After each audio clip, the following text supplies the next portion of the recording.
Rappin' with ReefBum is sponsored by Bulk Reef Supply and Ecotech Marine. Hey, what's happening, everybody, and welcome back to another episode of Rappin' with ReefBum. I'm your host, Keith Berkelhamer. So today, I have the pleasure of welcoming hobbyist Paul Baldassano to the show. And welcome, Paul. How you doing? Pretty good, man. Pretty good. So Paul's 125-gallon reef tank was started in 1971. So the tank, not the tank itself, right? But there's some critters in there that are 51 years old. I got that right?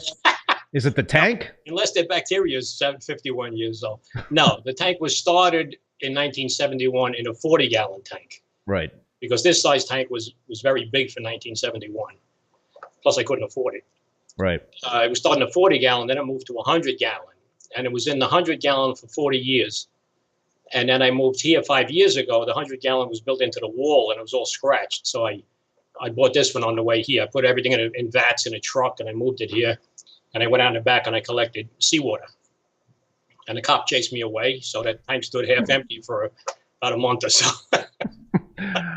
All right. Well, we're gonna get into the whole history of this stuff, and I know a lot of folks know you, Paul, but in case they don't, Paul is 73 years old and has been keeping fish since he was able to speak. His dad had a seafood market, so he was around fish all his life. It's in his blood. At 18, he was drafted and spent a year in the jungles of Vietnam and Cambodia as a sergeant, where he was awarded 2 Bronze Stars for value. Thank you for your service there, Paul. And as soon as he returned in 1971, he started up his current reef tank. The glass has been changed 3 times due to scratches. He has 2 aquarium-related patents, and he wrote a book, The Avant-Garde Marine Aquarist, and 100% of those profits go to MS Research in his wife's name.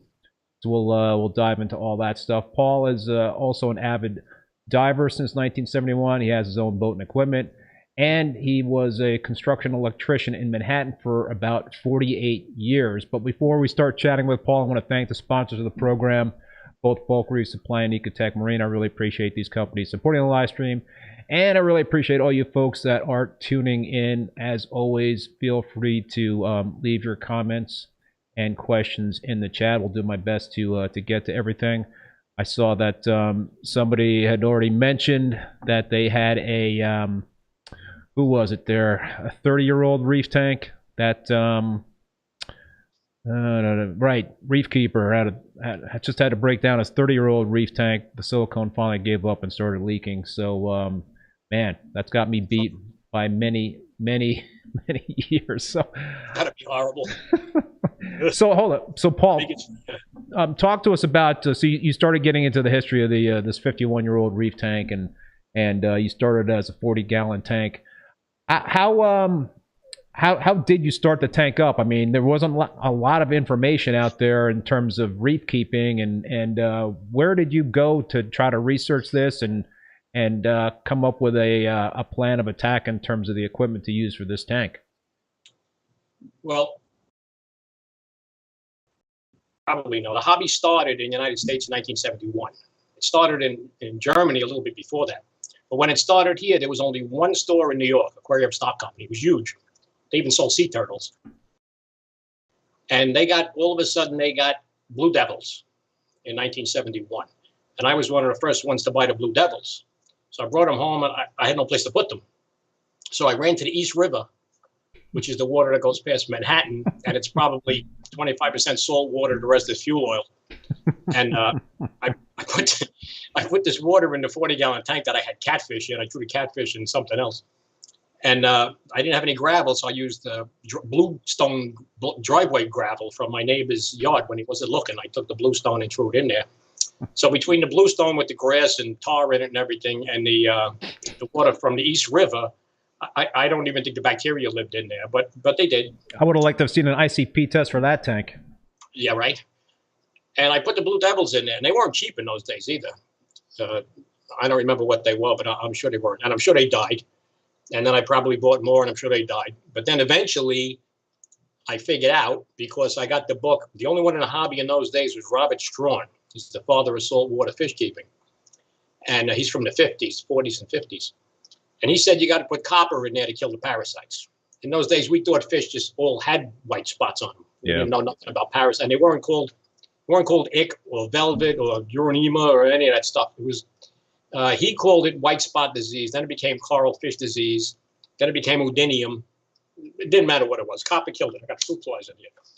Copper killed everything, but there was no liquid copper. So I went to a scientist. His name was Dr. Miklos, and I said, "Where are we going to get copper to kill the parasites?" He said, "Pennies." So it was 20 pennies to the gallon. In those days, pennies were made out of copper. Now it's probably made out of 8-track tape recorders. I don't know what the heck it's made out. And 20 pennies to the gallon. But you couldn't just throw the pennies in there, because then they would lay down and the copper wouldn't dissolve off the back. You had to put them like upright in like a spring or something, which I did. And the spring rusted like hell, of course. But anyway, you put the pennies in there, 20 pennies to the gallon. And in a day or so, if the fish were laying on pennies, so you take out like 5 cents. And if they were dying of spots, you put more pennies in there. But there was no test kits, don't forget. You had you had 800 pennies in this tank. You had to take pennies in, take them out, take them in, clean them, put them back in. Now it's simple to keep fish. You got the test kit, you put the drops in, no problem at all. But in those days, it was pennies and it was East River water. It wasn't easy. There was no salt, no artificial salt available that I know of, except for Lampard K's Marine Magic. It was probably table salt. I don't know what the heck it was. And I couldn't afford it anyway. So I got East River water. Worked good. Then eventually, I got those Blue Devils where they wouldn't get parasites anymore. And that was from blackworms, from feeding them blackworms. I learned that years and years ago. Huh. And up to this day, I don't have any problem with parasites. I put parasites in there purposely, actually. Bert Minshew says, back in the day, everybody started with Blue Devils. I had an undulated trigger that after a year decided to eat 7 in one night. Wow. Yeah, there was Blue Devils, there was Sargent Majors and Dominoes. Yes. That's it. Yeah. And I was just looking through my log book from 1971. You still have the log book. I have I have it up to about 1990 something, where it started on a computer. Like computers didn't go on the internet in those days; they were just like typewriters. Yeah. Don't forget, there was no computers or cell phones or anything in those days, so there was no information about saltwater, nothing. And until Albert Thiel came out a few years after me, and he didn't know anything about it either in those days. Right. But Robert Strawn was the only one. He wrote the Bible. So that's kind of how you were, gathering the information and trying to figure out how to keep a reef tank, was through reading those initial books. Yeah, well, don't forget, it was no reef. It was just fish. And there was no rocks. They didn't sell rocks for saltwater, live rock or dead rock. So we used to put dead coral skeletons in the tank. And you had to get that in furniture stores because they used it in furniture stores. They put it on a table or something to sell the table. And you'd go to try to buy the piece of coral, which cost more than the table. Right. So this was dead. This was like a fish-only tank then, what you started with. Yeah, they didn't have no coral in those days. Right. There was no live coral in those days. Yeah. It came many, many years later. Live coral came out. So you had this 40-gallon tank. That was the tank you started with. What happened with that tank? That tank actually was very successful. Eventually, and I was looking in my book here, I had hepatis tangs in there. I had copper band butterflies, and I had Moorish idols in this 40-gallon tank. Really? They were one of the first fish imported for some stupid reason. And you couldn't keep them alive because I was going to say they're not hardy. No, I had one in here for 5 years, but no, they're not hardy. And the only food you didn't have any saltwater food. You had tetramin, which is probably made out of crushed flies or something in those days. That was it. You had some pellets that you fed freshwater fish, and you had tetramin flakes. There was no saltwater fish, so I was collecting worms, earthworms, and you could get black worms because I was raising discus, so you could get black worms in those days, which worked very well. But there was no such thing as saltwater fish. There was no such thing as saltwater lights, pumps, heaters, anything. Right. So the light on top of the tank was made for freshwater. It was aluminum. It was made for freshwater. And electrician. There was no GFCIs. So turning on the light was an adventure. You had to stand back and turn it on with a stick. Oh, really? You didn't put your hand in it when anything was on. When you want to get a shock of your life. Yeah, and I did many times. There was no power heads. There was nothing like that. Yeah. Everything was made for fresh water, and everything was made out of like iron. Right. So, there was no salt water, anything. It was interesting doing salt water in those days. All trial and error. So, what happened to the 40-gallon tank? It eventually got too scratched up, and you had to. Well, what happened to the 40-gallon tank? I was 21. I just got back from Vietnam, and I moved. I got married, and I moved from that house, and the 40-gallon tank came with me. I brought it to my new house and put everything in vats and everything. But then it was too small for my Moorish idol and my copper band butterfly and everything. I stupidly put in that tank. So then I bought a 100-gallon tank. My wife probably bought it for me. I don't remember. And that was a 6-foot long tank, and I built it in a wall with my new house. And that stayed there for 40 years. Wow. And eventually, corals came out and, all of that stuff. The tank always had a reverse undergravel filter, because we had undergravel filters in freshwater in those days, and everybody came from freshwater, so that's what we used. There was no live sand and deep sand beds and none of that stuff. Yeah. And there was no saltwater gravel. Right. But I always had a reverse undergravel filter, which it still has. So you still have the undergravel filter in that tank behind you? Yes. That's one of the secrets. There's 5 secrets. That's one. That's one secret, is the undergravel filter. It has to be reversed. Reverse undergravel filter. If you run it regular, like we did in fresh water, it'll crash in about 8 months. Because that's the way I started it, and it was terrible. So how old is that current sand bed then? That's from 1971. That sand is still the sand you had from 71. I mean, there's more of it in there because it was a 40-gallon tank, and there wasn't that much sand. But that's dolomite. So there's still like some of that crushed stay mat or whatever you use for driveways in that tank? No, I don't think there's any of that in there. No, that I dumped. The first year, the tank went through some changes, like with the gravel and what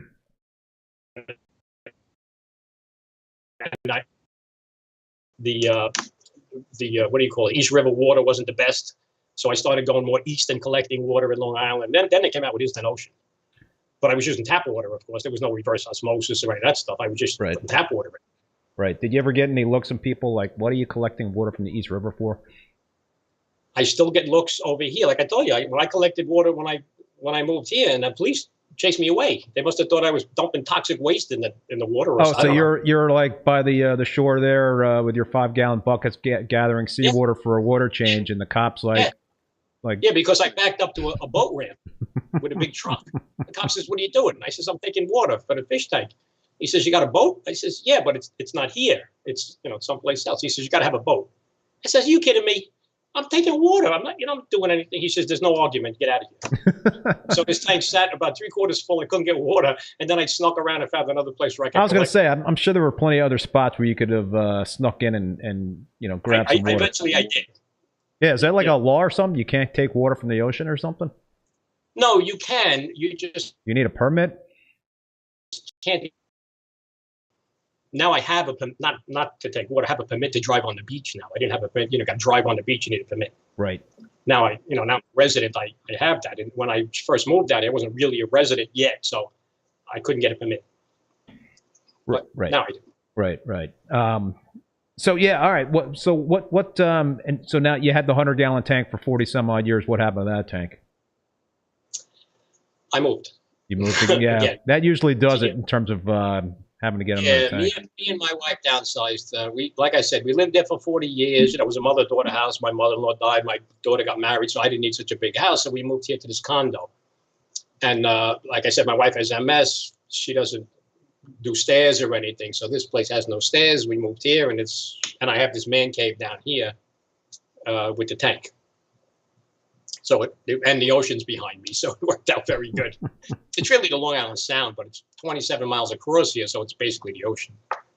Yeah, no, I grew up in Westchester County, and I did a lot of fishing on the Long Island Sound off of the Connecticut side, off of Stamford and Norwalk. But I think the water was a little cleaner on the north shore of Long Island versus probably better than Stamford. You got a lot more boat traffic over there. Yeah. I did most of my scuba diving on that side of the Sound, but the water I collect this is basically the Atlantic Ocean here. It's very big. The water's usually very clear. If it's a very rough day, I have to filter it. Because I'm taking it right from the surf, and it's got seaweed in it. And so usually what I do, I throw a bilge pump in the water, and it pumps it into my Jeep, and it's got all kinds of garbage in it. How much? So how much do you collect at a time now? 40 gallons. Wow, 40 gallons. You're doing 40-gallon water changes. How often? Maybe 4 or 5 times a year. Oh, okay. So you're not doing like weekly water changes or anything like that. Oh, God forbid, no. I would never be in the hot. And I know there's crazy people that do that. No. Yeah, that would be me. No. As a matter of fact, what's your philosophy on that, Paul? My philosophy on that, and I didn't invent this. It was Guido Huckstead. He wrote a book on water chemistry for the advanced aquarist. And he says, and I believe, that water actually gets better the longer it stays in, up to a point. I mean, you can't leave it in there forever. But these people that change water every day or every week, it's not that healthy and you can tell because if you set up a brand new tank with all new water, it's terrible. It looks terrible. The fish are horrible. Everything's getting sick and everything. New water is not the best thing in the world. That's like even when you had freshwater tanks, you put tap water in there. It was no good. You had to let it sit there for a week before you could use it. Salt water is the same thing. It gets benefits that we can't test. Things from algae and the rock and the meteorites and everything else that goes in the ocean.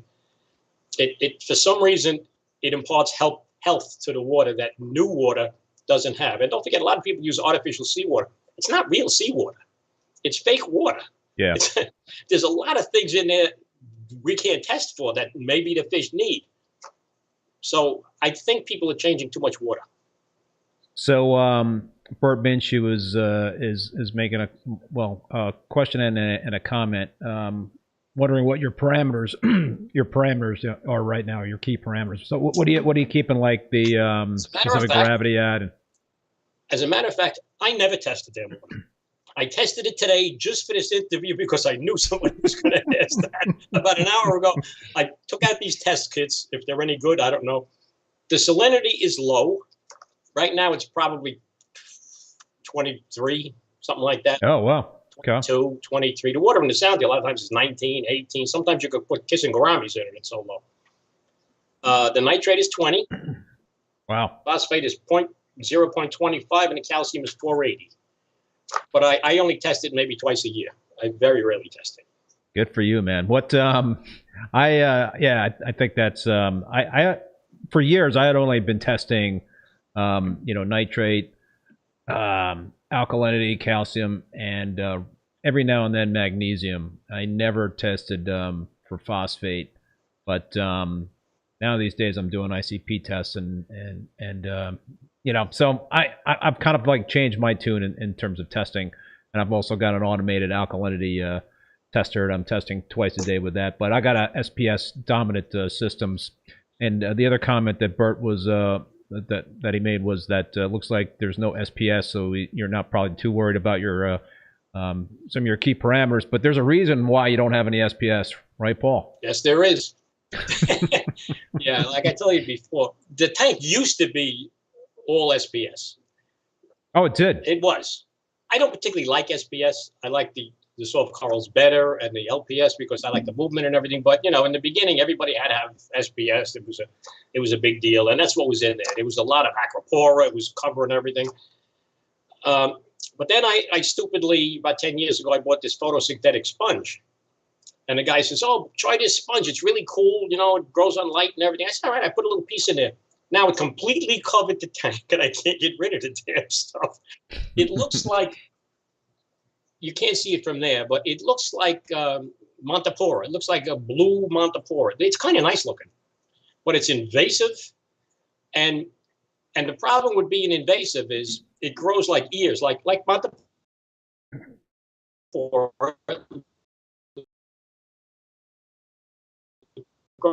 But when you cut a sponge, it oozes like a white liquid when you cut it, and it kills the SPS.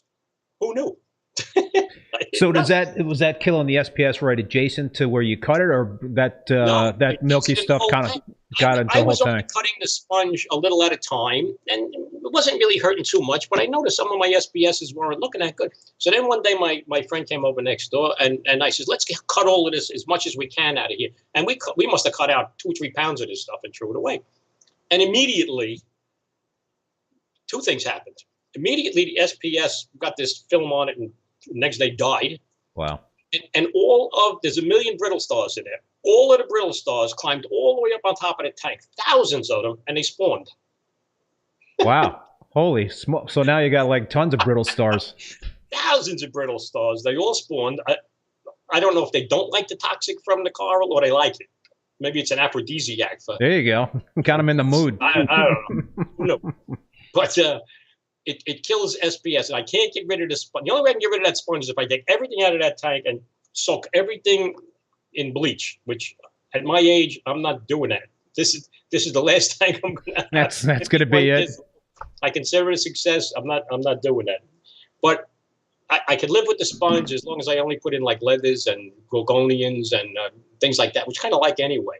So that's why there's no SPS in there now. Up until about a year ago, there was. Well, I'll tell you, man, it's kind of refreshing to see a tank like that, that is sort of like au natural, and you're just you're kind of like letting nature take its course, and I mean, so what that you can't have SPS in there? I mean, I don't think you're the type that's going to do a tank reboot, right? You're not up for that, and it doesn't mean anything to me. I'm now in my life, I'm more interested in the health of the fish. There's a fish in there 30 years old, a fire clown, and his mate is about 27. And almost all the fish in there die of old age. I don't quarantine, I don't medicate. I think that's a big problem. And I could explain that later. And everything in there is spawning. The mandarins are spawning, the ruby red dragonettes, the blue striped pipefish, the 30-year-old fire clowns, the 6-line wrasses, everything in that tank that can spawn is spawning. And that's the sign of the healthy fish, because all fish in the ocean, female fish, are pregnant. Every one of them is filled Really? with eggs. If every fish. Yes. Fish are constantly pregnant. Whether there's a good-looking male there or an ugly male, doesn't matter. Fish are constantly pregnant. And the fish develops eggs only if they're healthy. I mean, that's how you get the caviar and all of that. You know, the female fish get eggs. And if there's no male, and if they don't have a chance to lay the eggs, they either reabsorb them or they just lay them and they just rot. But every healthy fish is full of eggs, every healthy female fish. And if it's not healthy, because it takes a lot of energy for a fish to develop those eggs. Because as you know, a pregnant fish could be, the eggs could be like a quarter of the weight of the fish. You know, they really get full of eggs. And those eggs are mostly oil. And it takes a lot. It ain't going to happen on flake food. It takes a lot of energy for fish to develop eggs. But only healthy fish could do that. Have you ever thought about, doing any breeding, or is that just not your thing? It was.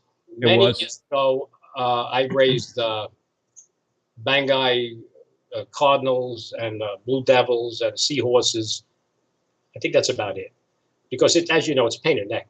And I don't have the room here. I have never done it. I just don't have the bandwidth for that stuff. But kudos to all the folks out there that do have the patience. And I'm jealous. There's a guy out there raising orange spotted filefish, and I can't even keep the damn things. Well, let me show a video, a quick video. We could keep talking about it. Paul shot well, first of all, here's a great picture of Paul in front of his tank. A nice still shot that I grabbed from the internet there, and I thought that was a great shot of you in front of your tank. But let's run the video of the tank, and you kind of like get a feel for all the different critters you have in that tank. And there's a lot of stuff floating around. Did you just feed the tank when you were taking this video? And I see a filefish. Yes. The reason I fed them is because there's about 30 fish in there, but probably 20 of them you'll never see them. Dude, there's some organisms in there. I don't even know what these critters are. I mean, this fish I haven't seen in a year or two. I had a brutaloid eel in there once for 18 years. I didn't even know I had him. I took out everything and I found him in the bucket. He was dead. I didn't know he was still in there. 18 years. I almost never saw that thing. 18 years. 18 years, like a yellow eel, about 6 inches long. I would see him like with a flashlight in the back of the tank every once in a while, but I never saw him out in the open in 18 years. And then I thought he was dead. I took the rocks out of the tank to clean the undergravel or something, and he was in the bucket all night and he died. I didn't even know I had him. Oh, that's a bummer. That's a bummer. So hold on. What's the oldest piece of coral you got in that tank, and what's the oldest fish? Do you know? The oldest fish is the fire clown. He's about 30. And it's 30 years old. Yeah, he's about 30. I lost That's his birthday, sick. but he's about 30. And his mate is a couple of years younger. But usually, like I said, I generally the fish die of old age. The hippo tangs live about 10 years. The copper bands live about 10 years. I mean, their lifespan may be longer, but it seems like after 10 years they get some neurological thing or something and they die. There is some fish in there. There's a few things in there maybe 10 years old. The mandarins live about 10 years. That's incredible, man. I think the longest I've ever kept a tank was probably 7 or 8 years. Might have been the longest I've ever kept a tank before breaking it down because of a move or just needing to take a break from the hobby. So I just can't wrap my head around 40 years, that one tank you said, 41 years was up. No, the fish is 30 years old. Right. I think he's 30. The tank was set up for 40 years. But I would have taken it with me, but I built it in a wall. It was all scratched anyway. I didn't take it. All right, so we got some comments and some questions for. There were some hermit crabs in there for 10 years too. They lived 10 years. A pair of hermit crabs. Nice. So a couple of questions, comments, and folks, yeah, keep the questions coming there. This is great stuff.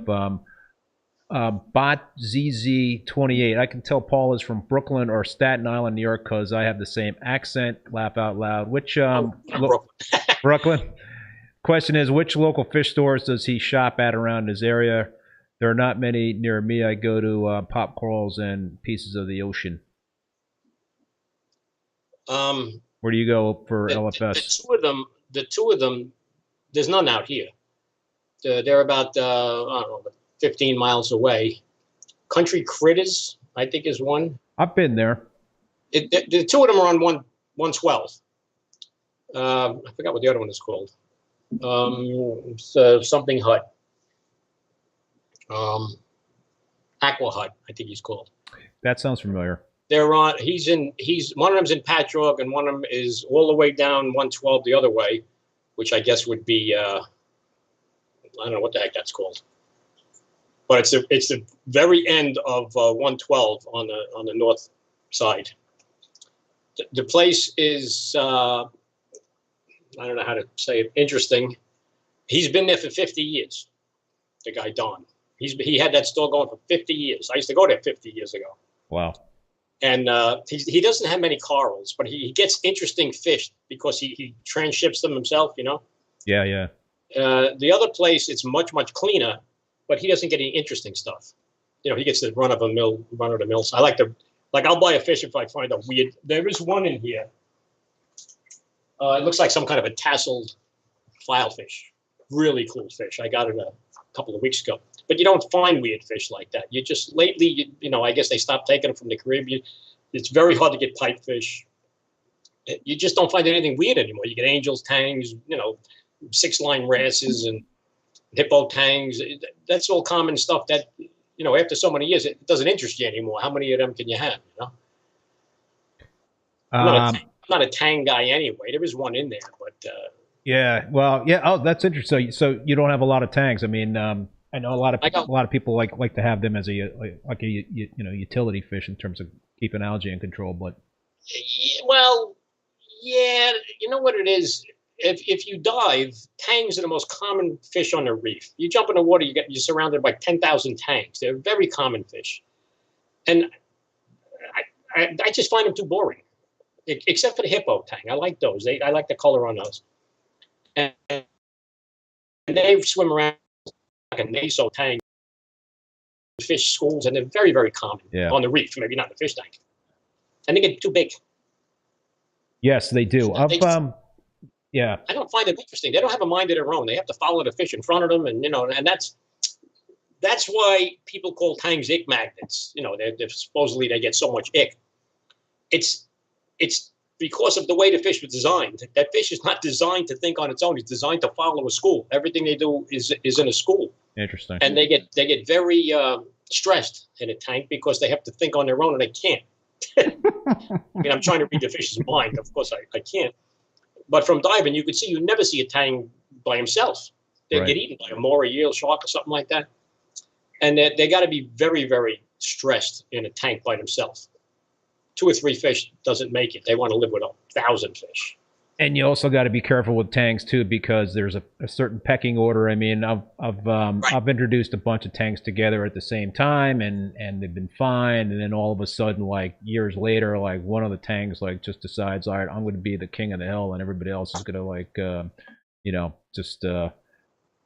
he just dominated everything else, and it's just so you never know. But I guess the bigger the tank, the less likely that's to and the tang, like if you see them in the ocean, they'll swim like 100 yards over this way and 100 yards over that way. You know, they're not comfortable swimming 2 feet, 3 feet in the fish tank. It's just it's not their thing. Right. And I have another theory about tangs, and all skinny fish, tangs, copper band. Well, not so much copper band, but tangs and angels and things. Fish that get HLLE, you know, holding a head disease. Yeah. And my theory is that's why they're designed so flat like that.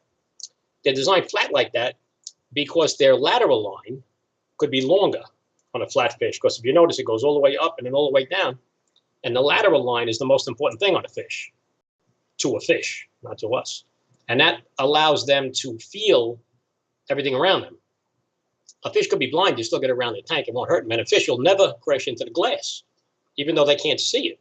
Fish can't see that glass from the inside, just like you can't see the glass looking in there. But they'll never crash into the glass, even in the dark, because they can feel it with their lateral line. Oh. And didn't think about that, did you? You learn something new every day in this hobby. Well, and if you dive, you'll notice you'll swim over a coral head or anything, and 100 fish will dive into the coral head, and every one of them will fit into that hole they're going into. None of them they won't get scratched. They won't get halfway in and get stuck or anything like that. If a person tried that, they get stuck and everything. Right. But the fish know they can fit in that hole before they get in there. That's from their lateral line. They know everything about their surroundings. And tangs have a problem. That's why they can't keep great white sharks in a tank. Tangs have a problem because they can feel the glass all around them. They can't see it, but they can feel it. They know it's there, and they can feel the bottom of the tank too. Most tangs don't live in water 12 inches deep. And they can feel all of these things, and it disrupts their lateral line because they keep getting these inputs from the lateral line, and that's why HLLE starts. My theory. It doesn't mean it's scientific or anything. That's your hypothesis there, huh? Well, it doesn't happen in the ocean. It only happens in a tank. Yes, and I thought I read someplace that it also has something to do possibly with some toxins in the water, and if you use activated carbon, that could help. I might be off on that, but I guess there's a whole bunch. That's the latest theory. Then there's like carbon is the latest. Could be stray voltage too as a possible cause of HLL. Yeah, everything is the possible theory of it, but everybody has their theory, and I have mine. So, Paul, you mentioned under gravel filter. What else do you have going with that tank in terms of equipment at this point in time? What's the setup like? There is a 5-foot DIY skimmer that I put ozone. 5 foot tall. It's 5 foot tall. Yeah, I could later on. I'll bring a camera over there. It's 5 foot tall. I made it. I don't know how many years, 20, 30 years ago. I don't know when the heck I made it, but it's in the back there. And I inject ozone into it because I just like ozone for the water conditions. And it's piped into the sewer, so when it overflows, it goes into the drain. But I like I said, I don't like medication or quarantine or anything like that. And I also have a homemade algae scrubber on top of that tank, and it drips into the. There's no sump in there. Oh, no sump. No sump. They didn't have sumps in 1971, so I never used the sump. So the algae scrubber is one of those things you make needlepoint data. Yes. The plastic screen type of thing. Yeah, and it's on top of the tank, and the water goes on top of it and flows into the tank. Because I think algae, like I said before, gives some healthful benefits to the water. So you want algae in the tank. People think algae is a sign of doom. It's not. If there's a tank with absolutely no algae in it, it's not healthy, because there's algae in the corals too. All corals, that's all photosynthetic corals, have algae in it. So if you kill all the algae with like chemicals or something like that, you're going to kill the corals still, because there's algae in the corals. So algae is good. And if it wasn't for algae, that's why you have all of these urchins and manatees and slugs and chittens and algae blinis and tangs and all these different things in the ocean that eat algae. If there was no algae in the ocean, you wouldn't have all those animals. Every ocean has algae in it. It's healthy. You might not want to see it on your corals. That's why you make an algae scrubber. Right. You don't put chemicals in there. You make an algae scrubber. Yeah, I'm a big proponent of not using chemicals to solve any algae problems. I think the good old elbow grease is always a great way to go and a safer way to go. I want to thank Rob, upstate New York. Thanks, man, for the super chat. The comment is, "Here's to old school reefing, baby." Yeah. First, you got to get old. 50-year-old tank, you got to be 70. So you got the under gravel reverse under gravel filter. You've got the algae scrubber. You've got the 50-inch tall protein skimmer. What do you got for lighting? There's 3 Chinese cheap lights in there. LEDs. There are 3 LEDs, and a lot of the rock is homemade, DIY, hollow rock. Hollow. It's made out of PVC pipe that you bend up and you put cement on it. No kidding. So that's bent PVC pipe, and you've got cement on that, and that's your rock. Probably half of that tank is made out of this stuff. Wow. And the reason for that, now I scuba dove for all of my rock in the beginning, in Hawaii and the Caribbean and everything. And in those days, you could take it home on your lap on the plane. Right, but you bleached it. You bleached it, right? I bleached it in the hotel room, and it stunk. And then you carry this stinking rock on your lap. Today they would shoot you, but in those days you just pick this stuff up, put it on your lap. You put half it on your wife's lap, and you come home and it smells of bleach and rotten, organisms, and it stunk like hell. But I brought it all home. The problem with rock that you buy, when they collect a rock to sell it, they collect it in the ocean, they throw it up on these barges, and it breaks off all the protrusions and everything, and you end up with bowling balls. You don't have nice looking rocks. And I cringe when I see these people trying to decorate a tank with like 6 of these rocks that look like potatoes. There's no protrusions or anything on it. It's very hard to decorate a tank like that. Looks like a brick wall. It's a brick wall, and it's too thick and solid. You want live rock. You want the organisms to be able to go in there, the air and everything, the oxygen to go in there. This stuff I make is hollow. So there's a pipe inside of it, which is hollow, and it gets filled with organisms. So you got sponges in there and all that other everything,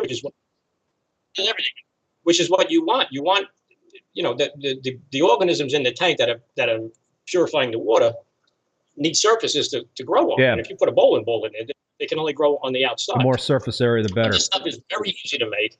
It's practically free to make. I mean, this piece probably costs $2. It's very cheap.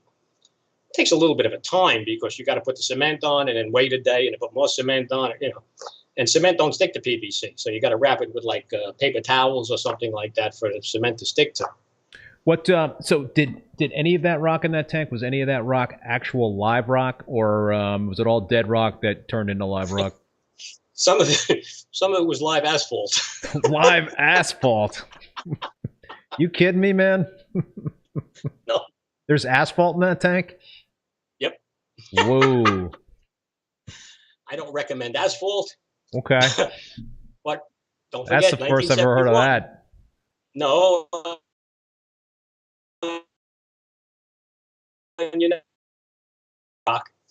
Well, when you grew up, you said you were on the North Shore someplace? In Westchester County, but I used to go off of when they made breakwaters. Yeah, when they made breakwaters in places like that, they threw construction rubble in the water, along with asphalt and cinder blocks. Oh, and okay, everything. so you just pulled it out. You just pulled it out of the water. Yes, and if the asphalt was in the water like 50, 60 years, okay, it's okay because it's made out of oil. So you didn't use fresh asphalt. No, that won't. No, that won't work. Especially if it's got the line painted on it for the middle of the road. No, the asphalt I used was in the water for at least 50 years. Okay. And there's no toxins in it. That's better. And it's very porous and it's loaded with amphipods. parts. No, don't rip up the roads or anything like that. There's still some of it in there. Get the jackhammer out. Yeah, right. There's not much of it in there. Have you ever regretted anything that you've collected? Seawater and asphalt rock or anything else that you put into your tank? Not that stuff that I can think of. I have regretted maybe putting eels in there, local eels because they get huge. Sea robins. Oh, you put local eels from the Long Island Sound. I'll throw anything in it. little eels, you get them this big. Who knows? They grow like a foot a year. They get you got to try to catch them. And I found some blue claw crabs in there. The kind you eat that went in there by accident that you have to catch. Sea robins. You put an inch sea robin and it gets this big in a year. You had sea robins in that tank? Not now, but I used to. And many times. The little sea robins are really cute. They have purple fins and everything. Yes, they are. They could be real pesky though if you're a fisherman. They'll eat everything in the tank. Yeah. Flounders. I've seen flounders in reef tanks before. Those are cool. Yeah, you can get you can catch them an inch long. They're cool, yeah. But they get very big. But no, that stuff I don't do anymore. I don't put that in there. What about horseshoe crab? Oh, there's been a lot of horseshoe crabs in there because I found a place out here in the Sound where they breed, and you could get thousands of them, like a quarter-inch long or as big as a nickel, a dimer. They put them in there for a couple of months, and then I put them back in the ocean. Yeah, yeah. They're not made for a reef tank. I want to get back to your equipment list there, but Mike Hoppa asked a question. What does Paul think the biggest change has been in the hobby in his 51 years? Well, the biggest change is probably LED lights. But I think, and I'm going to get a lot of backlash for this. I think one of the biggest problems in the hobby now is the medication and the quarantine. I think medicating fish and quarantining fish is the biggest problem we have, why people can't keep tanks. That's why there's no old quarantine tanks that I have ever found. Fully quarantined tank, I have never found a fully quarantined tank in my life. And I'm on about 7 fish sites. I've been asking for years. I've never found one. So what do you mean by a fully quarantined tank? You know, people quarantine fish for 74 days. Oh, okay. A tank that everything is quarantined in. I have never found a very old, 10 years is not old. That's not even the lifespan of a hermit crab. 25 years is a mature tank. Because 25 years is the lifespan of a lot of the fish we keep. I mean, tanks could live 25. That stupid fish in there are 30 years old. So people have a tank 5 years old. That's not a mature, successful tank yet, because most of our fish live longer than that. So you're not even keeping the fish for their full lifespan. So you can't really call it successful. You know, if you keep a tank 6 years, that's not a success. That fish could live 30 years. Yeah. I mean, it's good, but for, quarantined fish, there's a problem with quarantined fish. I know everybody's going to hate me, but I believe in parasites and algae. I think algae is our friend. We need algae to make the tank healthy.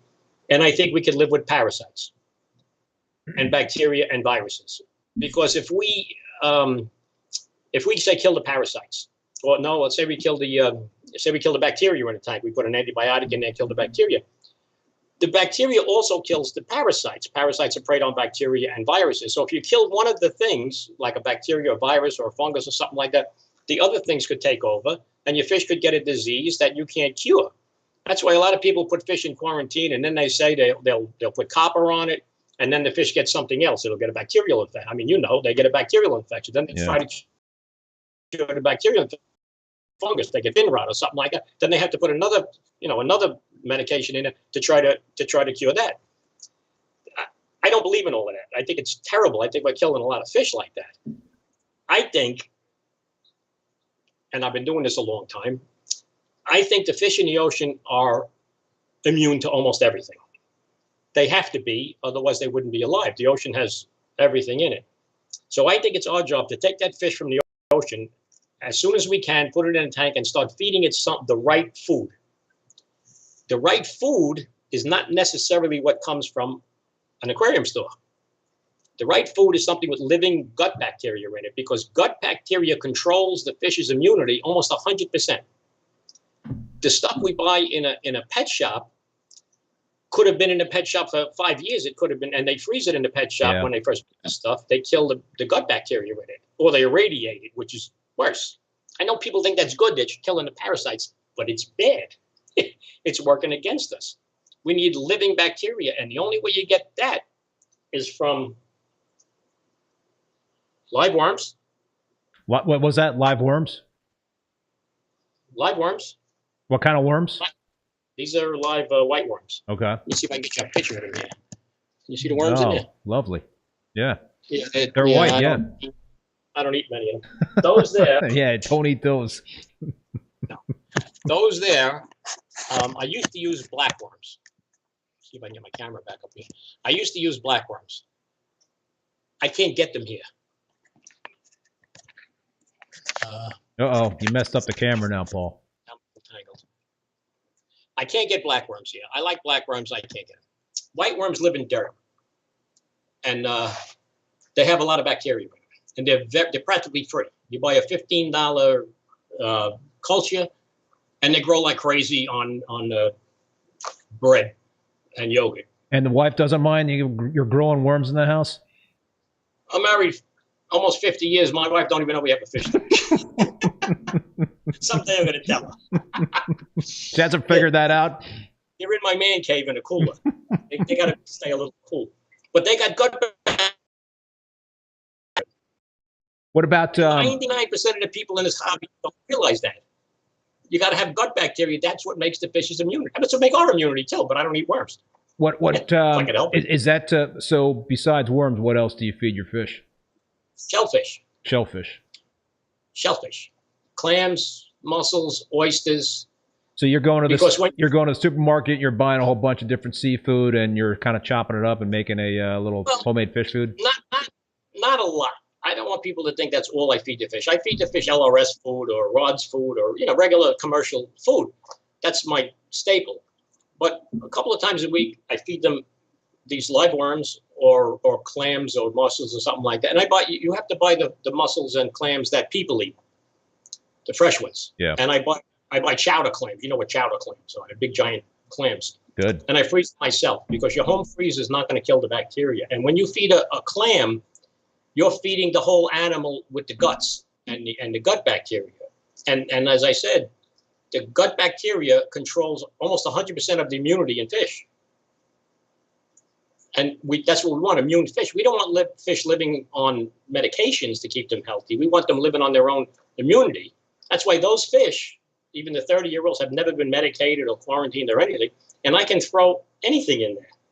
I have thrown, and it's on some of my sites, I've thrown parasite-encrusted little yellow clown gobies and shrimp fish, and I put a copper band in there. It doesn't matter. It doesn't matter how many parasites are on it because the fish are immune. And they only get immune from gut bacteria. Well, it makes a lot of sense, I mean, and so you've never had any issues in terms of disease with your fish? Not since the first couple of years with the pennies and all of that. Right. Yeah, well, I can imagine that was kind of crude back then. So a couple of questions about your fish. Matthew Sporletter is asking about talk about, Paul, your pipefish. What about them? I mean, there's small pipefish in there right now. There's 2 dragon face pipes, which are my favorite. And there's 2 blue stripe pipes. How hard are they to keep? As a matter of fact,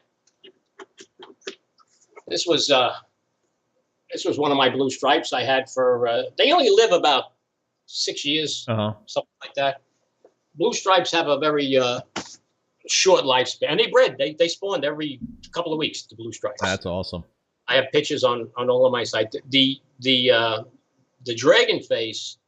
You can only put those in a very mature reef tank because they just hunt pods like a mandarin. Constant. They probably eat more pods than a mandarin. So you can't put them in a new tank and like buy pods. I know a lot of people buy pods. That ain't going to work. You got to have a very old tank that's not really cleaned alive like that. I put a picture online today of the back of that tank. The back of that tank's got stuff growing on it 1/2 inch thick. It's people would say it's disgusting, but that's why you don't see those fish right now. The ruby reds and the mandarins and the blue stripe pipes, they're in the back hunting, and that's where all the stuff is. Yeah, you got a lot of like live chow back there for your critters and fish. You need that. You can't I see some of these tanks and you could see it's in the middle of the house and they look beautiful. I'm jealous of a lot of these tanks. You could see the guy's living room and backyard and everything through the tank. The whole tank is nice and clean. It's beautiful, but that's not a healthy tank. It's good for us, but it's not good for the fish. I'd imagine the biodiversity, the microfauna. You mentioned all the encrusting sponge, the sponge that's taken over everything. I mean, there's got to be some incredible diversity in that tank. Have you ever done a? We talked about it.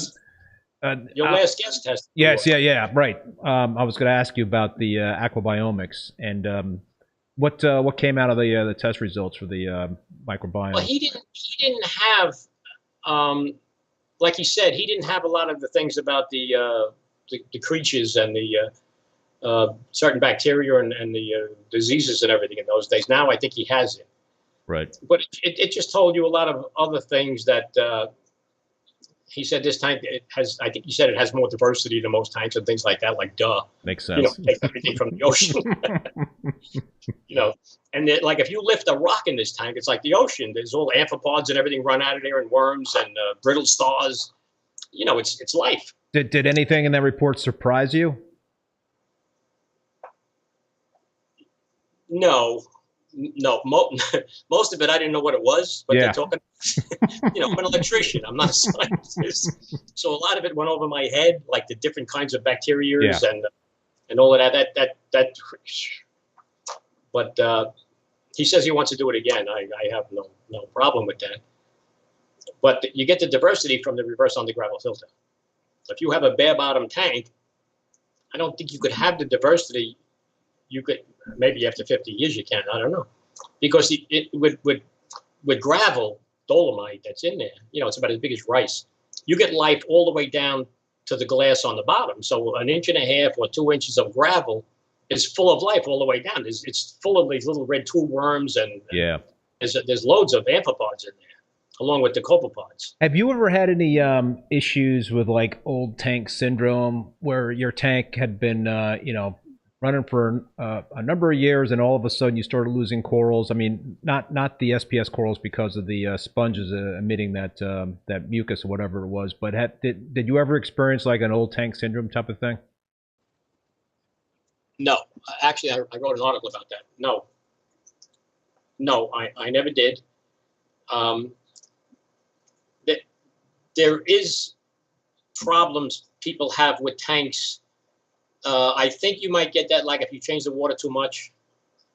Like I said, the new water is not good. That's why new tanks look terrible. Yeah. I think a big problem with why fish don't live their full lifespan is the aquascape, which sounds stupid, but that tank there, like I said, I made the rock.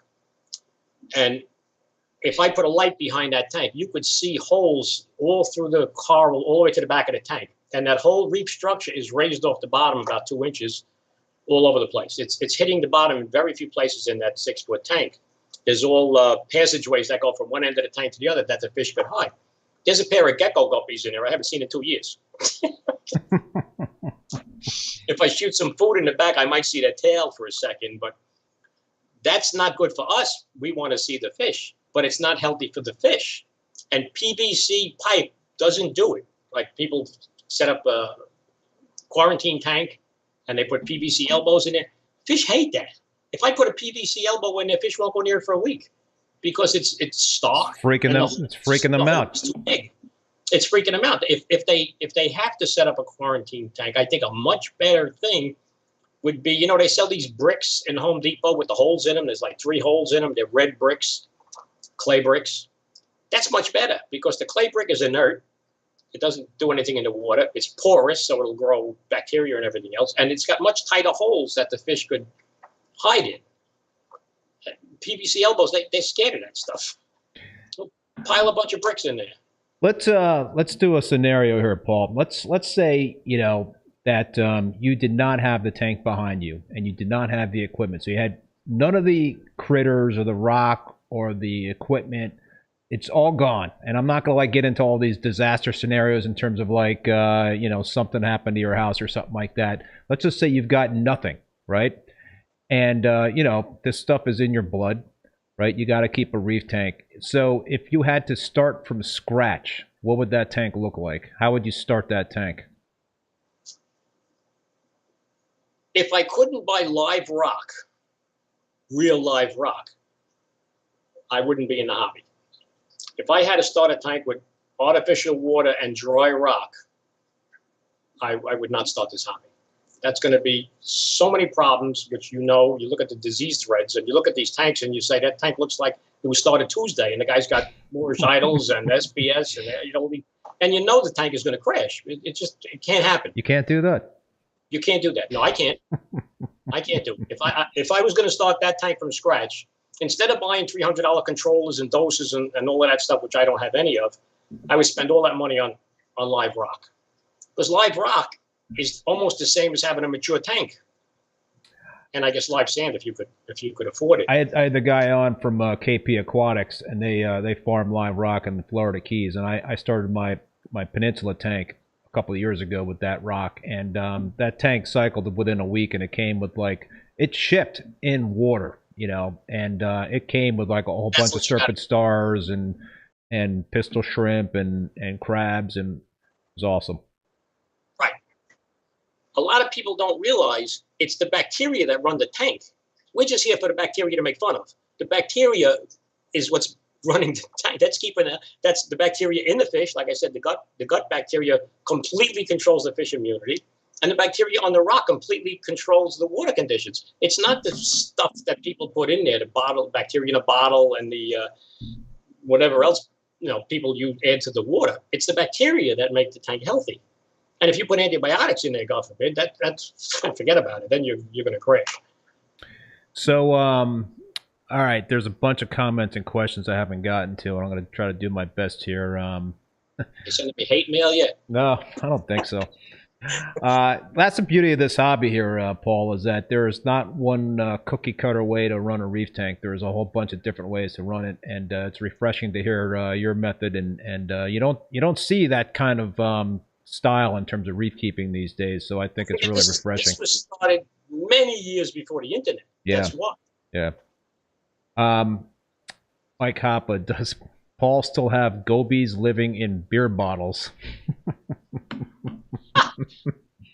That was beer cans. Beer cans. And, I took that beer can out of there because there was an aluminum beer can in there. I think it was a Coors can. I found it scuba diving, but I encased it in acrylic resin or epoxy resin. It wasn't just an aluminum can. I'm not crazy about aluminum, but there's 9 bottles in there. Really? Yes, there is. Yes, there is. I still have, yeah. There's 9 bottles in the tank? Yeah. I mean, a lot of them I picked up scuba diving. Bottles are natural. I dove all over the world. There's bottles every place. See this thing here? Uh-huh. Looks kind of cool, right? Yeah. This is that's like art. Dr. Farney's old-time tonic. I think it says on here. This was probably, and you can see the top was a cork. This awesome. was probably from 1900. Wow. There's 9 bottles in there. A lot of them I picked up diving. The rest of them I built to look old. But if you look in the tank, you probably won't see them because they're encrusted with, corals and coralline and now sponge and everything else. But bottles are very kind of cool. An old bottle like that, not a new milk bottle or anything. And when you put them in there and everything grows on them, they look kind of cool. All over the world, you scuba dive, there's bottles all over the place. Even in the outer islands of Tahiti, there's bottles all over the place. I think they're kind of cool. Yeah, no, me too. Just trying to keep track of some of the questions here in the chat. BOTZZ28, when is the last time Paul had nuisance algae in his tank? I posted a picture online. I had algae in there once. It looked like a produce farm. I mean, everything was covered in algae. It was horrible. And the reason for that is because I used Long Island Sound water, and in those days I lived much closer to the city, near the Throgs Neck Bridge. Oh boy! And I collected water from there.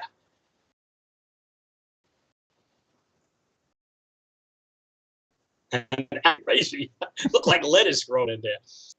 It didn't kill anything. The corals, the fish were very healthy. Just that you couldn't see them. It was covered in algae.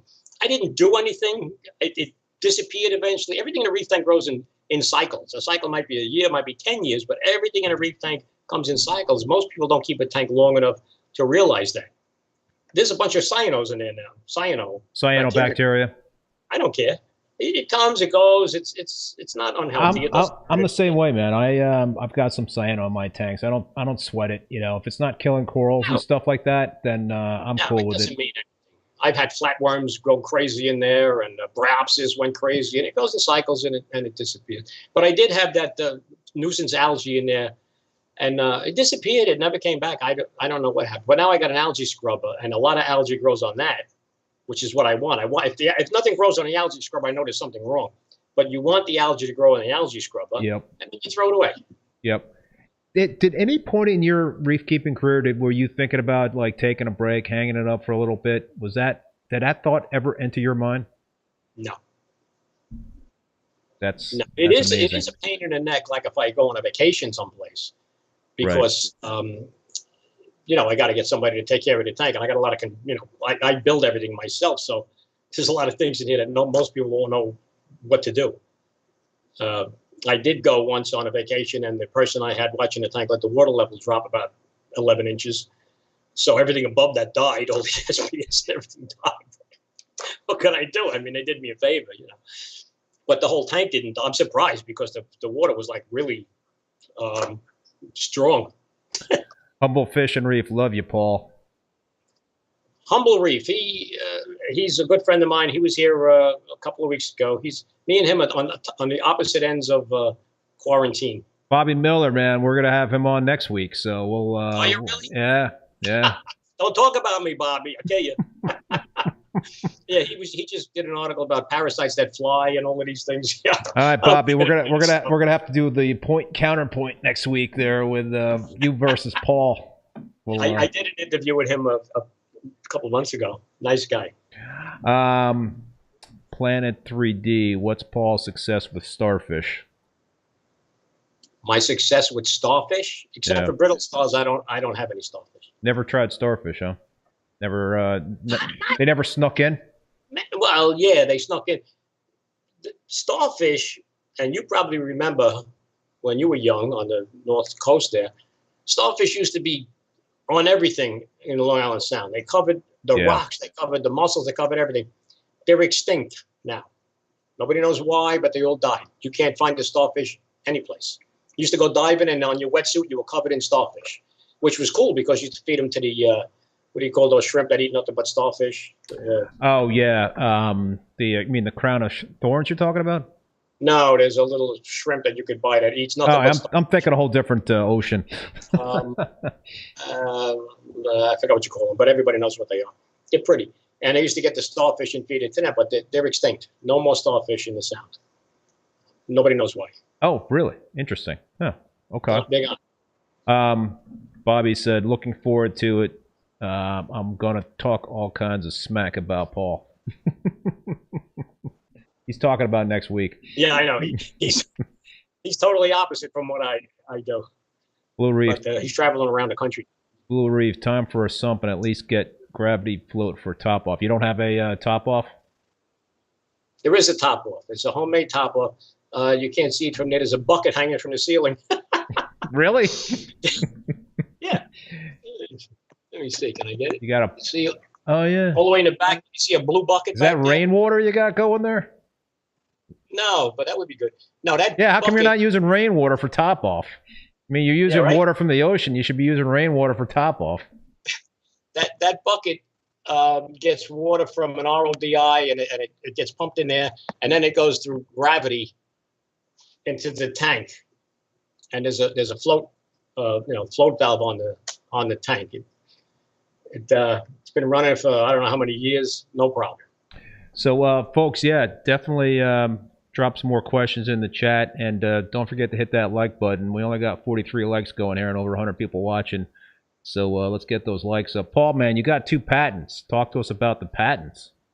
I got 2 patents. Here's one. That's awesome. Cost me about 20 grand, but I made it back. It's a pain in the neck getting a patent. I'd imagine there's a lot of red tape, I bet, right? Yeah, that one is for a Mojano wand. I invented this Mojano wand thing. You ever hear of Mojano wand? I have. I think I actually might have one. Oh, good. It kills Mojanos. I mean, it kills Aptasia too, but the Aptasia are a lot faster. You know, they go back in the hole. But I experimented many years ago. What I was doing was I was putting light bulbs in the water before LEDs. I was putting light bulbs, like melting wax on the wires and everything, and sticking light bulbs in the caves and everything in the tank when I first started the tank, and I could turn lights on and be red and green and everything. I thought it was cool. But if a little bit of electricity got in the water, it made these bubbles come up all over the place. Years later, I found out that those bubbles are hydrogen and oxygen. In salt water, electricity makes hydrogen and oxygen. In fresh water, do I have that right? No. In fresh water, makes hydrogen and oxygen. In salt water, makes chlorine and hydrogen. Chlorine gas and hydrogen if you put electricity, DC electricity through salt water. Who knew?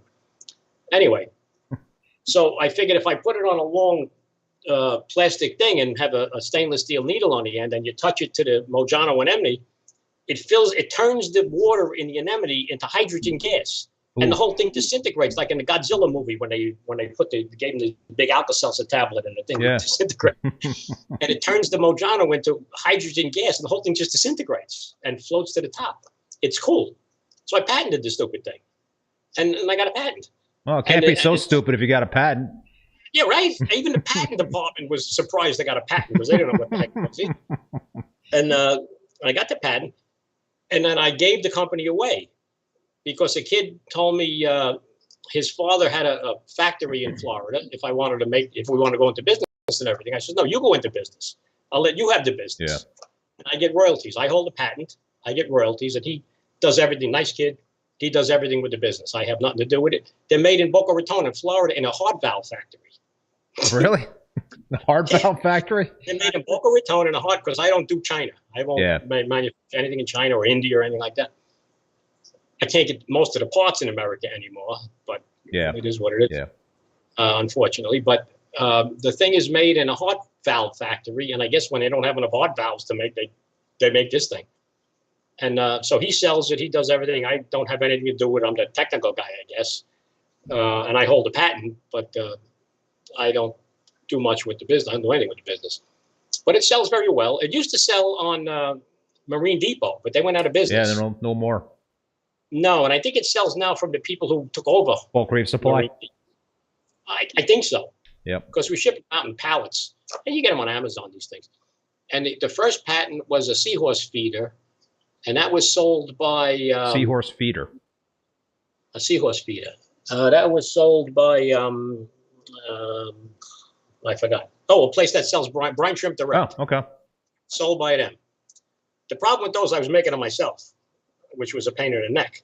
And I got a patent, but that patent ran out many, many years ago. So I don't have anybody could build those now. But it was something like I made this thing here. Did you ever see one of these things here? I'm not sure I have. This is a mandarin feeder. Okay. And a lot of people make these things now. I didn't patent this. Anybody could make this. There's like a very fine mesh on it. You could use a stocking. And it sits on the bottom, of course. And in the top here, you put the newborn brine shrimp. And they go down here. And that's cool.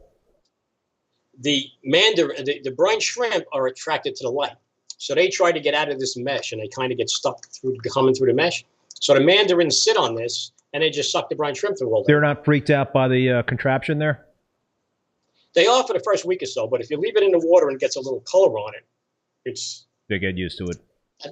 I tell you, my mandarins spawn constantly. And there's videos of this. It's called the Paul B. I think it's called the Paul B. Mandarin feeder. They can Google it. It's all over the internet. But I invented that many years ago, and anybody could make it. I didn't patent it or anything.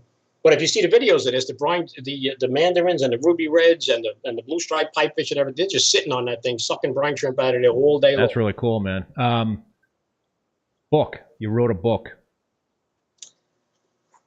I wrote this book, I don't know, about 12 years ago, something like that, the Avant-Garde Marine Aquarist.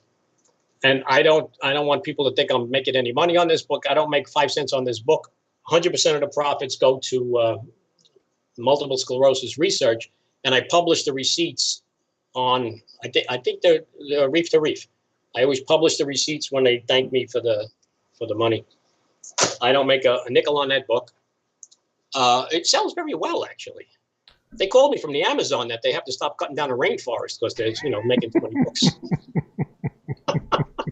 So what can it's not the inventions that I made. What can one expect when they pick up that book? How's that book? Well, I got since I started when the hobby started. People asked me to write a book, so it has how the hobby started. Like I explained most of it to you about the gravel and all of that stuff, and my theories on quarantining and how to feed fish certain things and stuff like that. Here's another one of my inventions here. This thing here. That's not patented, this invention. No, I only patented those. No, this thing here is kind of cool. This thing here, this is a brine shrimp hatcher and shell separator that you use to get the brine shrimp for that.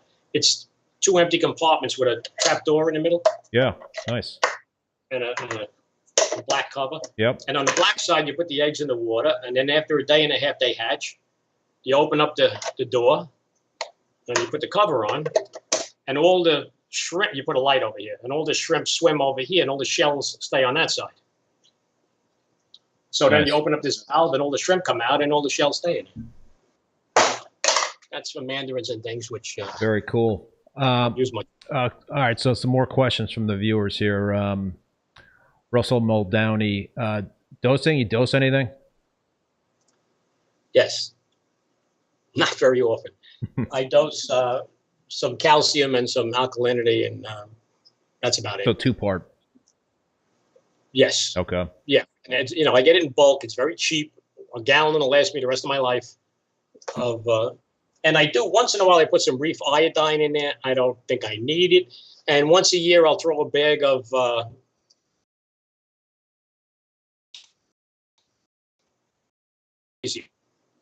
You cut out you cut out Paul. You put a bag of what in? Epsom salt. Epsom salt. Okay, gotcha. Yeah, that's magnesium. You got to get the one without the lavender smell and all of that stuff. Regular. Put about a half a bag in there, and then a couple of days later, put another bag in it. That's the you can't overdose magnesium because salt water is made out of a lot of magnesium. But I don't know if you need it or not. There was a chemist online who said to put that in there once in a while. I don't change that much water either, so maybe. Yeah. And I do dose iron, but you're not going to like this. I got a little container filled with rusty nails. Every once in a while. Really? I swear to God. Man, you're living on the edge there, Paul. I'll tell you. I don't know. You got to throw some. You got to throw some pennies in there too. Now, I mean, is that? No, that's copper. No, I don't need that. But the rusty nails is great. If you dive on the shipwrecks, there's iron shipwrecks loaded with corals. I says, I'll throw some rusty nails in there. And it seems to work. Well, yeah, I would think if you're going to be putting rusty nails in that tank, definitely don't put any more SPS in that tank. That'll probably not be a good combination. Not, yeah, but yeah. I mean, people go crazy if they drop a little. It's not going to hurt anything unless it's copper. Right. There's. I was going to say there's one thing we didn't touch on, which is very important: cortisol. Cortisol, the stress hormone. That's the reason medication and quarantine kills fish. It shortens their lifespan a lot. We have cortisol, and I assume fish have cortisol. It's a stress hormone. We make it in our adrenaline gland. I don't know where fish make it. But what that does is everybody has cortisol, and fish has cortisol all the time. All fish have cortisol. And when fish are stressed, they make more cortisol. Cortisol is good when you have like a little bit of it in the morning and a little bit at night and everything, But if you have it constantly, like a fish in quarantine in a PVC elbow, or a fish that's not eating the right food, they get constant buildup of cortisol. And cortisol is good because we use it like for our muscles if we have to flee from a saber-tooth tiger or something like that. But fish can't flee if they're in a tank, so their body builds up with this cortisol. And one thing cortisol does in fish is lowers their immunity. It also brings viruses out of remission. It thins their bones because the fish uses the calcium in the bones for energy and things like that. And that comes from stress. So if you have the reason it lowers their lifespan is there's a thing we have on our genes called telomeres. There's these little things that are on the end of a chromosome called telomere. I'm not going to get too complicated, but there's a little thing on the end of a chromosome called a telomere, and it keeps the telomere from unraveling. And the chromosome, as we age, they have to split and reproduce. But the telomere on the end doesn't reproduce. Every time it splits, it gets shorter and shorter. The cortisol makes those things shorter prematurely, and that controls the lifespan of the fish. So if you have a fish that lives 10 years and you put it in quarantine for 2 months, you might shorten that fish's lifespan by half. So if the fish is supposed to live 10 years and you bought the fish 2 years old, his lifespan only be now 4 years. So that's a big problem that people don't realize when we're medicating and quarantining fish, why their lifespan is shorter. I didn't make that up either, by the way. That was Paul. I put a link in the chat for your book because Mike Hopper was asking, and I think also it'd be great for people to have that link so they could pick that up since it's going to 100% of that's going to MS research, which is awesome. 100%. Yeah, that's awesome. Couple of more questions. Blue Reef. I would think Paul does not dip new corals. So you're not, you're not dipping any new corals that are going in your system. You pretty much are saying that you don't care about parasites. I like parasites. You like parasites. If parasites were cute like poodles, we would keep them as pets. But they're ugly. So we kill them. I like you. That's another thing that I'm going to get hate mail from. I can't see you getting hate mail, Paul. I mean, you're a very likable guy, so I don't see that happening. Thank you. Parasites, the fish need to be in contact with the parasites to stay immune from parasites. That's why open shots. That's why we get shots for measles and polio and things like that, because our body has to stay in contact with these pathogens to stay immune. So I throw fish in there. I don't care how many parasites they have on them. And hopefully some of these parasites are alive and well in there.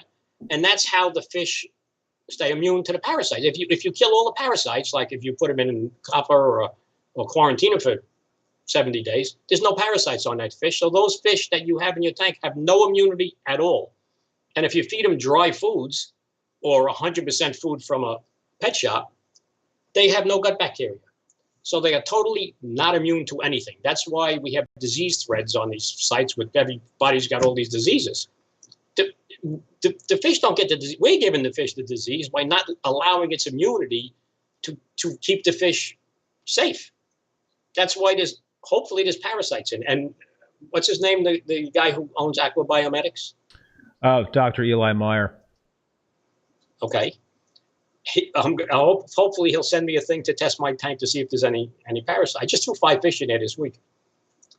And I think, I can't see them, the parasites, so I don't know, but I'm hoping some of the parasites are alive and well in there, and they can't get to epic proportions because all the fish are immune. But I'm hoping some of them are trying to infiltrate some of the fish every once in a while, so at least the parasites could stay alive. And it's like inoculating the fish like we get COVID shots. It's keeping the fish's immunity up far. Makes sense. And so far, in 51 years, it's worked. When Humble Fish came here, and you could ask him next week, I brought him to a filthy fish store. And I says, buy any fish you want in this store. I don't care what disease it has, and throw it in my tank. But we couldn't find a fish that we liked to put in. We did find a coral, we threw it in there. There's a big coral in there that we put in there. Any kind of fish with any disease, you could put it in there. It's not going to do anything. So far. Gotcha. Planet 3D, what critter has hurt you the most? Zoa, urchin, foxface, bristleworm. I think I know the answer to that. That's that frickin' sponge. That sponge is horrible. It's overtaken the tank, which is why I can only keep SPS. I can only keep 11. That sponge, and I can't get rid of it. But that's hurt me. I mean, I got stung by a rabbitfish once. Oh my God, those things are freaking horrible. Oh really? I've got some rabbitfish in some of my frag tanks, and I think there's one of my rabbitfish. I think we have a deal because whenever I stick my hand in there to pick out a frag or move a frag or whatever, and he stays away from me. So but that is my big fear in my frag tanks. The foxface do a great job in terms of the algae control and stuff like that. But I do fear getting stung. He didn't sting me on purpose. I stuck my hand in the tank, and he tried to jump out of the tank, and he jumped over my hand and landed on my hand. What happened? Instant pain. I mean, it was a little 2-inch fish. Instant pain. It was horrible. I couldn't believe it, that stupid little fish. Did you just put some ice on or something like that? He just touched me. I don't remember what I put on it, but it was a lot. You weren't hospitalized. That's good. No. It was like fire coral. You ever get stung by fire coral? It's terrible stuff. No. I got stung by everything. It's terrible stuff. I guess the paleothoas is something you really got to watch out for. That stuff can be pretty... That might kill you, Yeah. Have you ever had any of that stuff in your tank? No. Yeah. No, not that I know Really? of. I mean, I would think you've had everything in that tank. You would think... If I did, I didn't know what... I'm bad with names. So if I did, I didn't know what it was. Because I was married for like 30 years before I remembered my wife's name. I used to call her AU. I'm terrible with names. Bobby's... I'm sorry, go ahead. Bobby was saying that was a shady LFS Paul took me to. But he loved the prices. He couldn't sell fish for a quarter of those prices. What was the LFS? We want to name names. I've seen some pretty bad. I think that was Aqua Hut. I don't want. I retract that statement. I've never been to Aqua Hut. I have no idea. I saw that in the chat. That was one of the LFSs. 50 years. I love the guy. Yeah. But it's kind of a dirty place. But I love the guy. Bobby, I thought I was going to be whacked or something. He took pictures of the prices because Bobby used to sell quarantined fish, and I just bought some fish from somebody on his site a couple of weeks ago, and I told the guy I'd pay extra for non-quarantined fish. There was a place in Queens, and I can't remember. It was a chain store. Was it Fish World? I can't remember. There was a place in Queens. There was a place in Manhattan. It might have been Fish World or something like that. And I remember Fishtown, USA. Fishtown, USA. I started it for the tanks. And they had like the biggest selection of fish you could imagine, and the prices were dirt cheap. Yeah, I started their tanks, their saltwater tanks. Really? In the early 70s. Yeah.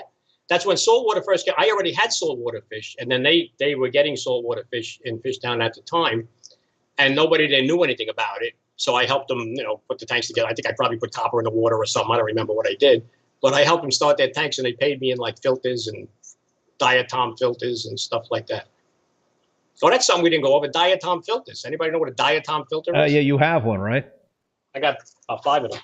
You've got 5 of them. I got 5 of them in various states of disintegration. This is one of them that's disintegrating. They're made terribly. Horrible. But I wouldn't have my tank without one. And if the people that are worried about parasites, and I know most people are, but not me, but most people are, instead of using copper and things like that, you got to steal one of these things because they don't make them anymore. Try to get a diatom filter. They'll take everything out of the water up to 1/1,000,000th of an inch. Parasite is about 4 times bigger than that. So it'll suck all the parasites out of the water with no medication or anything. So if you put this thing in a tank with some bricks or something like that, you're not going to have any parasites. It's much better than medication. Right. So that's a good thing to run if you're having some issues with the tank that you can't explain that perhaps might remove whatever toxins are in the water. That'll take. It won't remove toxins, but it'll remove any parasite. Right. I don't know why people don't use them anymore, except you can't get them really. They're pretty hard to get. And I used the one. I was using one yesterday. I spoke to you. It was on there, but it wasn't for the parasites. It's because with a reverse undergravel filter, you have to stir that gravel up 2 or 3 times a year because it gets a little clogged, and it gets a lot of detritus in it. So I stir it up a few times a year, and I like to blow out the detritus in the rocks because they get clogged. So, interesting. How often do you do that with a power head? You're doing that? I do it with one of these diatom filters. Oh. I put a restriction on the end. I have a long tool with it, like I squash the end. The rocks and everything. It's amazing the stuff that comes out. Ocean, they have typhoons. We don't have typhoons in tanks. So that stuff that gets in the rock, not a lot of people have a 50-year-old tank. A lot of stuff gets stuck in those rocks. Yeah. And you blow in there, and the stuff clouds the tank with all the stuff that comes out of there. Yeah. And then I use the diatom filter to suck it. I have about 4 times a year when I get ambitious. I was talking to Mike Paulette. I've had him on a couple of times on the show, and that was one thing that he said that he does is I forget how frequently he does it, but he takes a power head, might have been every other day, and takes the power head and blows the detritus off the rocks, and that's something that I have incorporated into my routine, and I'm basically just allowing my filter socks to catch that stuff that's getting blown off in terms of the detritus and what have you. But I think that's definitely a great idea to do. I like detritus, just not clogging the rock or the gravel. I want it in the back. Right. This place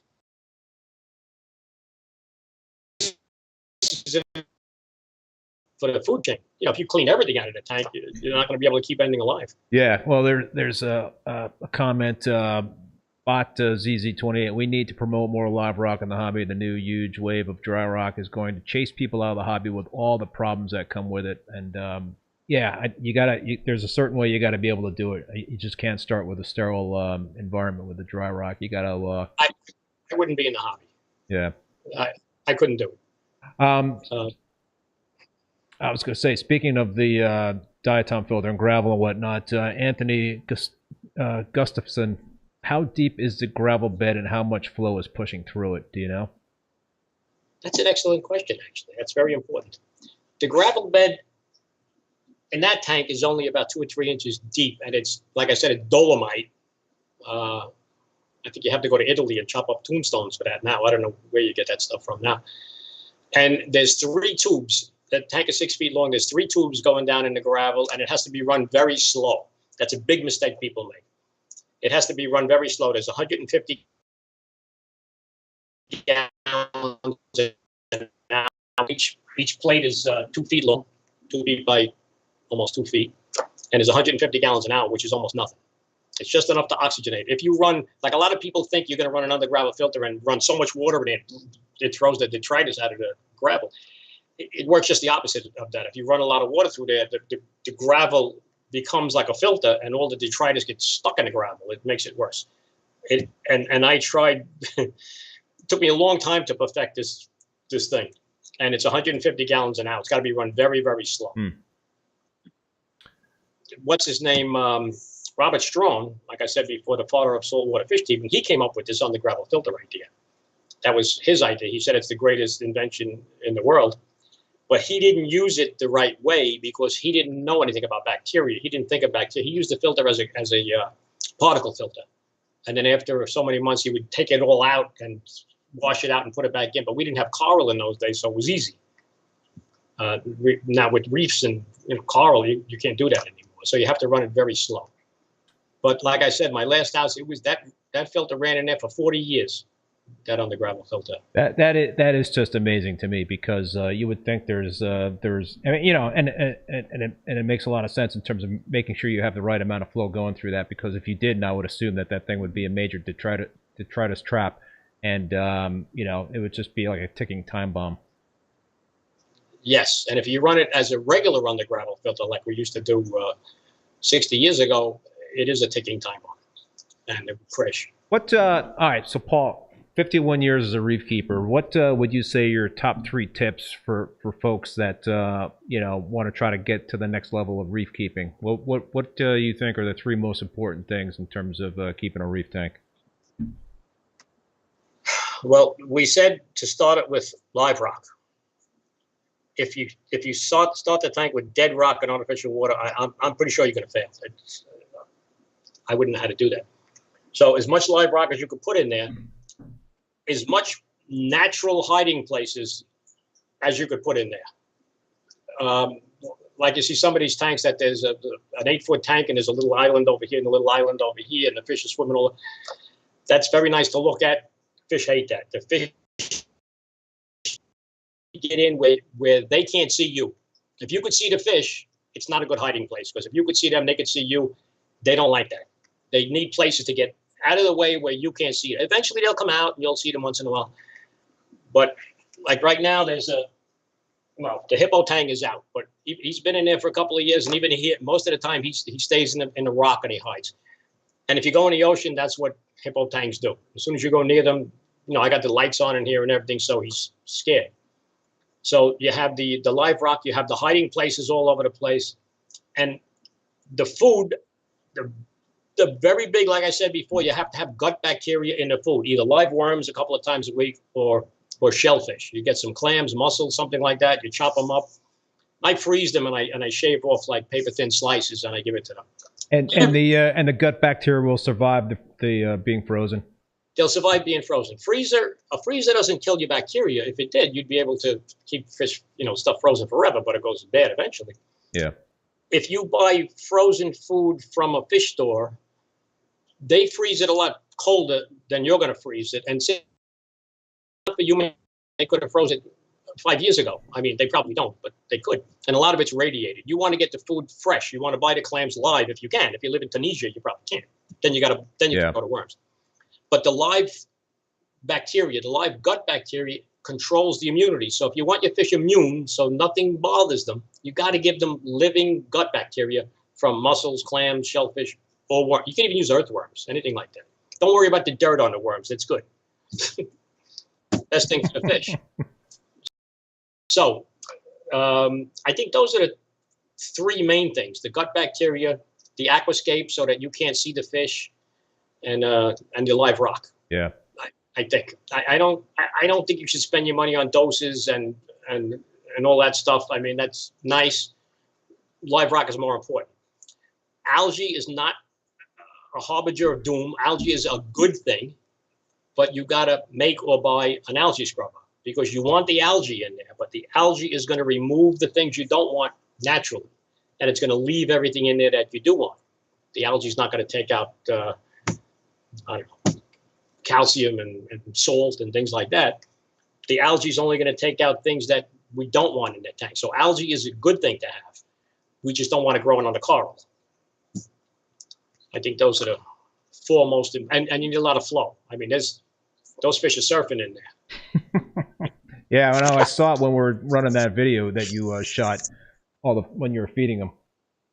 Yeah, see that? They're Yeah, surfing in there. yeah. Did you want to show us the skimmer? Let me see if I can. I think I can. You were going to show us something. I thought it was a skimmer. I'll show you something. Can you see the skimmer? I can. Yeah. That is cool. That is awesome. That's about 5 feet long. Is that made of PVC? Is that what that is? It's PVC, and the top 6 inches is acrylic. Gotcha. I made that many years ago. Well, and what kind of skimmer is that? A counter current? Venturi? It's a Venturi. Venturi. Okay. The Venturi's homemade too. That's awesome. And there's some ozone go. I have to put an air pump in there because it's too tall to. There's an air pump that pumps into the Venturi. And I do use ozone in there. Now here at the back of my tank, so here's an urchin here. I don't know if you can see it. There's a big urchin. That urchin's been there about 12 years. It looks like your glass is shattered. It does. It's like little. I actually cleaned that part. Looks like you got some cracks in that glass, Paul. Yeah. And that's all the garbage that's growing on the glass that I like. Yeah. This is that cool. What do you call that guy? It's like a tasseled filefish, but it's not. It's yeah. Handtail file or something like that. Yes, that's really cool. I don't know what he is. And this thing here is the piece that I bought with Humblefish a couple of weeks ago, and I just dumped it in here from that dirty fish store. And I can't. Here's a bottle. There's bottles all over this thing. I think somebody said you got like sunken treasure in there too. Yeah, I have a. I'll show you the algae scrubber here if I can get to it. And that's a homemade algae scrubber. Everything in here is homemade. I don't buy a lot. I'm an inventor. I like building things. These are the cheap Chinese lights. This beautiful. Can you see the algae? The light is off on the scrubber now. I can see it. The light is off on it now, but it's just a pipe, and it's the water is running down on the. And it's a cheap LED bulb you got there. It's cheap LEDs. Yeah. And behind this algae scrubber, you probably the thermometer on the wall is a 1907 Plaza Hotel boiler room. And there's a little container in the back. That's the manifold for the underground filter. Okay, we're running back here. That's so cool. That's the manifold for the underground filter. The water pumps into that manifold, and it goes down into the underground filter. That's so cool. That is just beautiful, man. I really am very jealous of all your do-it-yourself capabilities there. I mean, I'm a bit of a I make some stuff myself, but I do not make my own protein skimmer. I can't. I did kind of a do-it-yourself refugium, but that's not too hard to do. Yeah, anybody can do that. Oh, this is my glass cleaner here. I once made a do-it-yourself chiller that failed miserably. Oh, I made one too. Yeah, I picked up an old water cooler, and I thought that the you know, it was like refrigerating water. I thought I could turn it into a chiller, but that turned out not good. What's that you got? I did that from a water cooler when I used to I had an urchin collecting business. I used to scuba dive for sea urchins. It was called Urchin Search and Enterprise. And to keep the damn things cool, I got one of those office water coolers, and I circulated the water through there and everything. And I had so many urchins that I put 25 of them in here one day. I didn't know where to put them, and they all spawned at the same time. And the tank looked like whipped cream. I thought for sure everything was going to die, but nothing died. It was disgusting. Wow. This thing is my DIY. Oh yeah. Magnet cleaner. Yeah. You know, it cleans the algae off of there. Yeah. Before I invented the Mojano one, this stupid looking thing here. This thing here is a hypodermic needle, and it's got a string on the end here. And when you pull the string, it injects boiling vinegar in the Mojano. Jeez, man, that's yeah, all right. Well, that's why I invented the Mojano one. This didn't work that good. And here's my bottle of copper. When I used to use copper, this was made in Brooklyn in the 70s. It's still half full. That's how much copper I used in 50 years. I never used this stuff. I only keep it for nostalgia. It's copper and formalin. Hold on to that, man. You know, it's like, geez, that's a relic, but you never know when you're going to need it, though, right? Yeah, it's nostalgia. You know, I don't use medications anymore, but you know, they're here in case, I don't know, in case of something. So, Paul, man, I guess we're gonna wrap it up here. We've got some great comments in the chat here. Mike Hopper, Paul B, thank you so much for sharing this insight into your reef keeping. There really are many ways to skin a reef, and Johnny E, Paul is a legend. So, yes. Legend in my own mind. Yeah. So Paul, what any last words you want to share with us?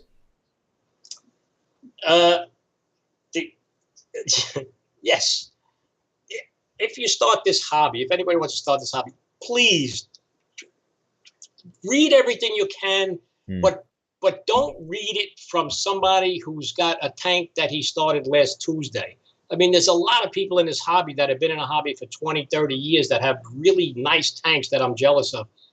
They know what they're doing, and they have the ideas. The new stuff you're getting from the internet and everything, everybody rehashes the same old stuff, like quarantine. You have to quarantine. You have to medicate. You have to. It's not always the right way to go. It's my words of wisdom, if you want to call them that. Gotcha. Natural is the best way to go. Always go natural. I agree 100%, man. I agree 100%. All right, well, listen, Paul, man, this was a real pleasure, and I really enjoyed this chat. I think everybody that was watching did as well. So I want to thank you so much for being on the live stream, and I also want to thank Bulk Reef Supply and Ecotech Marine for being sponsors of this live stream, and I also want to thank all you folks for tuning in and participating via the chat. Finally, a big thank you to Paul, who is the moderator as well as the president of the Boston Reefer Society. Please join and support your local reefing clubs. They are so important to this hobby. Paul wanted me to mention that the Boston Reefer Society will be announcing a Joseph A. Benuti, known as Salty Old Dog, Memorial Scholarship to the attendees of the upcoming Frags Giving event on this Saturday, November 12th at the Topsfield Fairgrounds in Topsfield, Massachusetts. This scholarship will be going towards students pursuing higher education in marine sciences. Joe was not only a longtime member of BRS, but also a pioneer in the marine scene, as he was an importer in the late 60s and 70s. When captive coral care was in its genesis, Joe was the first one to administer new advice to the budding hobbyist, a generous gentleman that would literally give the shirt off his back. He was well ahead of his time and has influenced many a hobbyist and set the course for the Boston Reefer Society as an educational organization. So that's awesome news. I also want to remind you folks about Rappin with ReefBum. Episodes are also available as podcasts on Spotify, Apple Podcasts, Google Podcasts, Stitcher, and Amazon. My next Rappin with ReefBum live stream will be on Thursday, November 17th at 7 p.m. Eastern Standard Time with Bobby Miller, a.k.a. Humble Fish. So, Paul, you're going to have to tune in, man. And You're gonna have to tune in and see what kind of smack He's gonna throw me under the bus. he's gonna. I don't know, well, you know, I'm sure he'll keep it clean. So that should be another great show, and the full upcoming schedule of guests is on reefbum.com under the YouTube section. Paul, listen, man, thanks again for being on the live stream. Really appreciate it, and love to have you on again. So, Yeah, fun. everybody, be safe, be well, and we'll see you next time.